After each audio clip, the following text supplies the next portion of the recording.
Let's talk a little Texas swimming now, because we have both the Texas men's swimming coach, Eddie Reese, and the Texas women's swimming coach, Carol Capitani, on with us.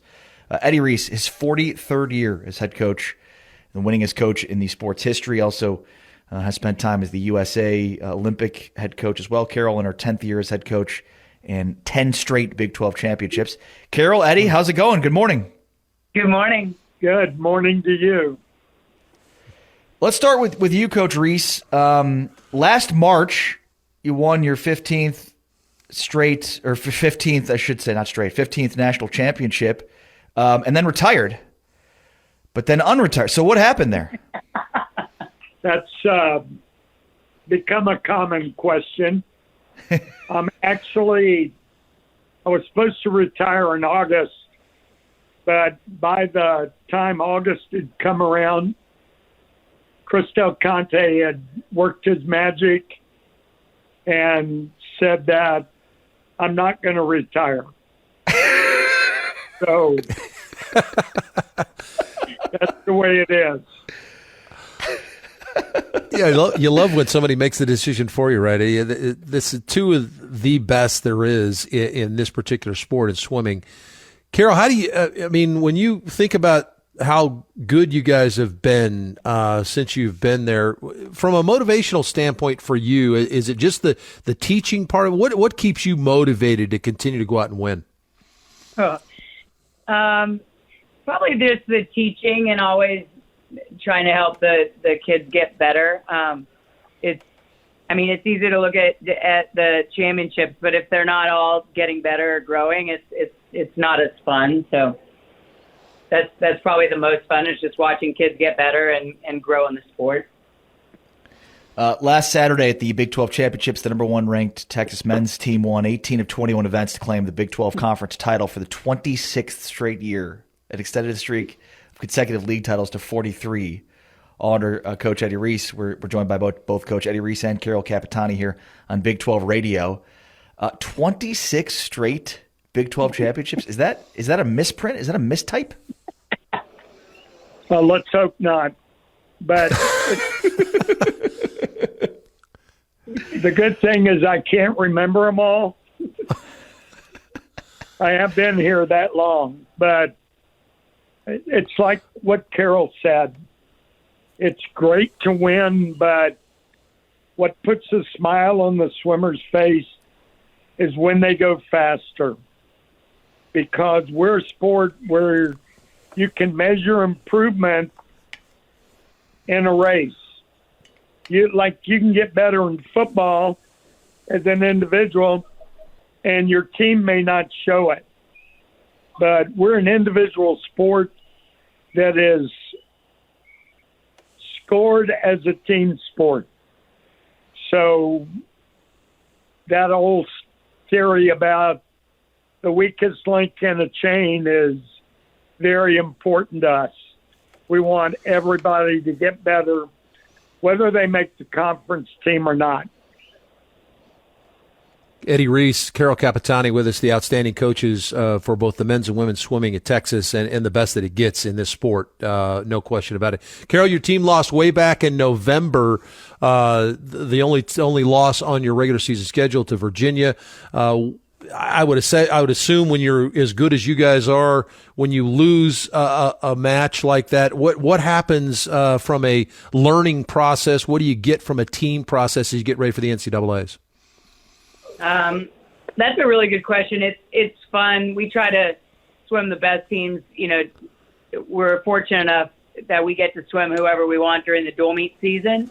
And so we try to put people on the schedule, bring out the best in us, and our girls like to compete. So swimming Virginia, they won last year, and they have a pretty good shot of winning again this year. But so just putting ourselves in race situations and kind of, it was a pretty hostile environment when we went there, but it was fun, and I think we upset them in a couple of races, and I think then when we get to NC2As and we're not winning every event like at conference, it gets our girls ready to believe that they can race against the best. So obviously on this channel we talk a ton about football and basketball, not a ton about swimming and diving. So with you two, like what do you want people to know about swimming and diving from a competitive standpoint? I'd like you both to answer this question, because obviously, like during the Summer Olympics, swimming's huge and it's something that people pay attention to. But outside the Olympics, it's not something that gets as much attention as some of the traditional sports in America. So, like, what do you both want people to know about swimming and diving at the collegiate level? How much time have you got? As much as you need, Coach. No, you don't have that much. Well,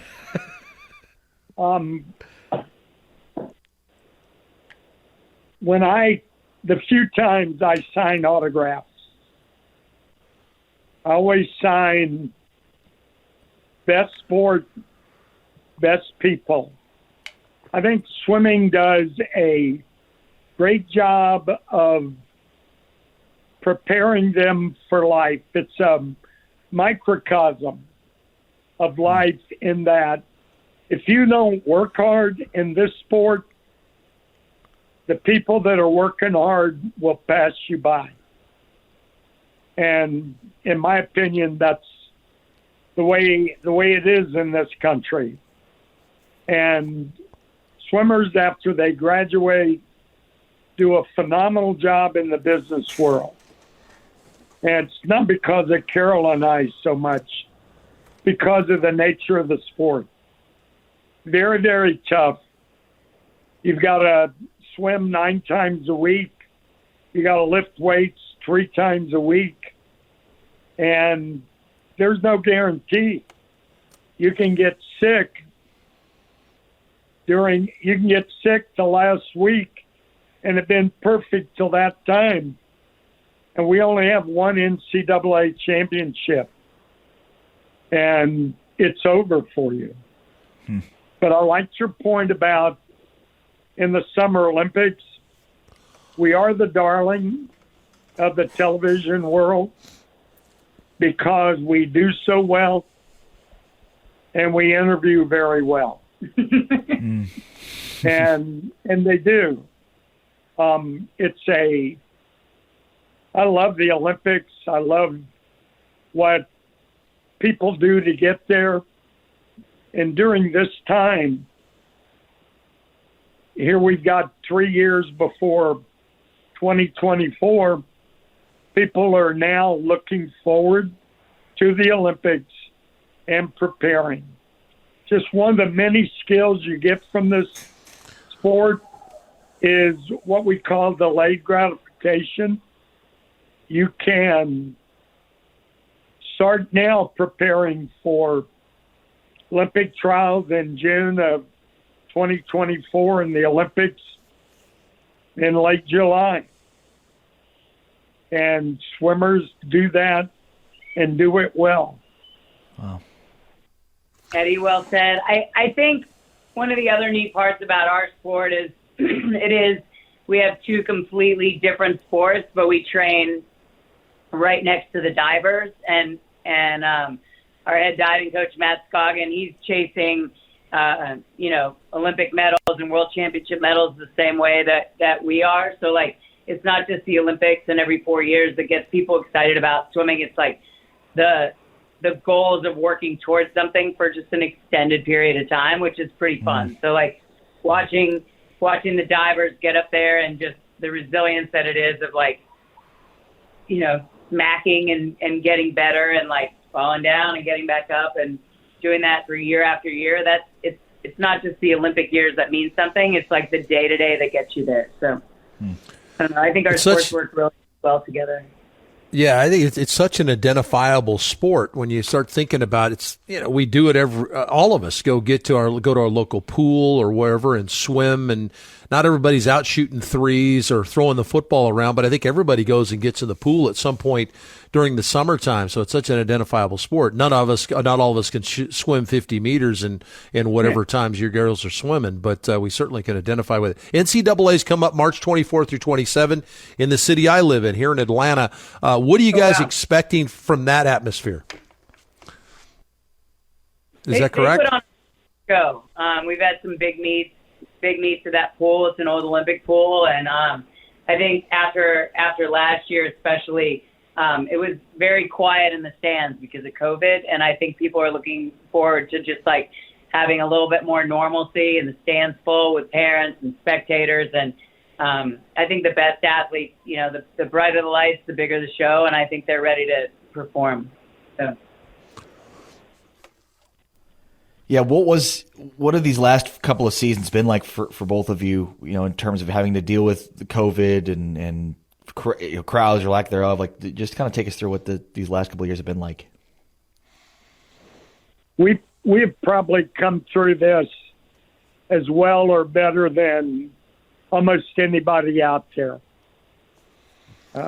Our administrative staff have done a phenomenal job of taking care of us in a testing, or if we have to put somebody in a hotel room because they've got to be away from everybody else. It's been a very difficult time, but nobody could escape it. Yeah. So you had to get it done the best you could do, and our success this past year, in my mind, gives a great indication of the help we got from our administrative staff, our medical staff. They just did a great job for us. Yeah, I agree. Carol, Eddie, let's dive into some of the nuts and bolts of this. You guys both have a tremendous athletes on your respective teams. It's a team concept. Yep, there's obviously the individuality, the individual events. Carol, kind of set the table for us a little bit as we begin to get ready for the NCAAs here about 3 weeks away as to who we should be looking for on your team individually that might set the table in your behalf. Maybe you could go upset and win a national championship. We have a small but mighty crew. We've got some great relays, that are seated in the top 3 or 4. And our juniors are growing up. Kelly Pash, she was top 3 in a couple events last year.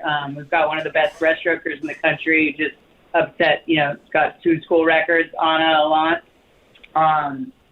And we have a great 200 fly squad in Olivia Bray and Emma Sticklin. And I think we have some tough and versatile kids who just really, really enjoy racing. So you put those kids together on relays, and then you add in, like, we have Olympic divers. We've got an Olympic girl in the mile. So they do like to compete, and I think when you add our diving and our swimming together, we could surprise some people. So. Eddie, give us an idea on the men's side, who we should keep our eyes on. I know you got a ton of really good ones, and I know it's a team concept, but you got some individuals that are looking at the highest of heights. Well,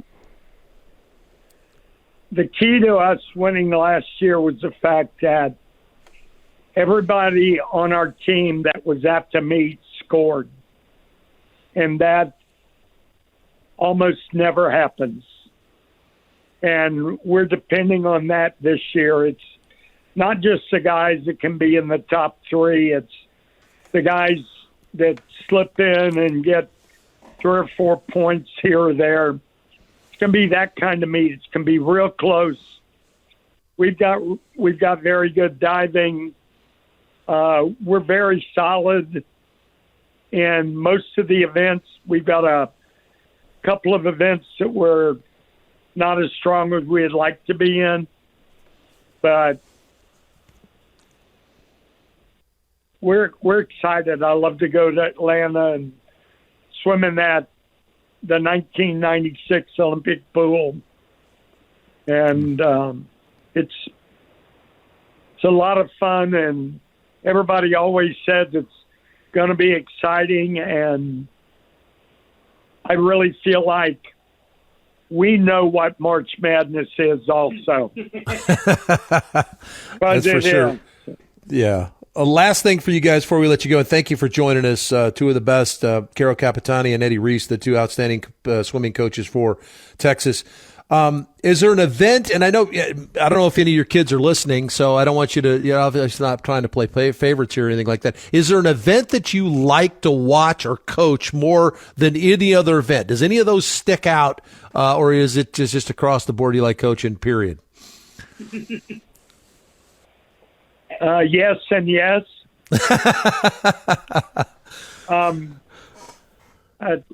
I love to train 400 INMers because that gives you so many options.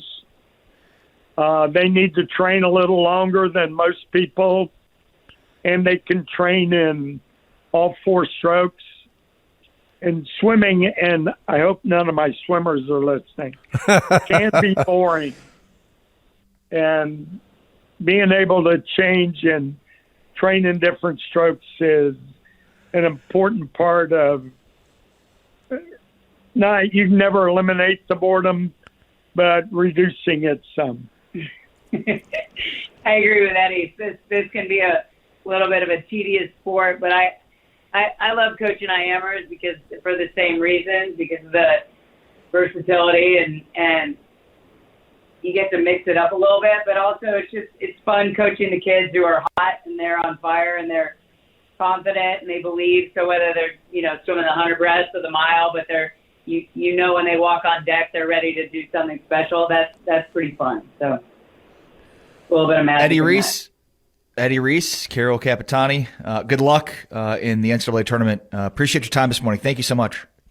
Thank you. Thank you. Very nice job on the questions. Thank you. Eddie Reese and Carol Capitani joining us here, Texas women's and men's swimming and diving teams. All right, Big 12 this morning, SiriusXM, channel 375.